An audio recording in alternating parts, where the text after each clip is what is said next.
Twagala okwebaza bannaffe okuva ku ssettendekero ey'obukulisitaayo eya Uganda Christian University olw'okusalawo ku mikutu gyonna egiri mu Uganda ne bakwatagana ne Vision Group mu nteekateeka eno gye baliko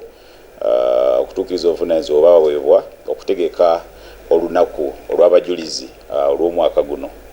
Naffe nga Vision Group nga mukama waffe bwagambye mukulu Doni Wanyama kituwa amaanyi kuba kiraga nti ebintu bye tukola nga kampuni abantu babiraba era babisiima ate na kino kituzaamu amaanyi tikiddigidde mu kiseera nga Vision Group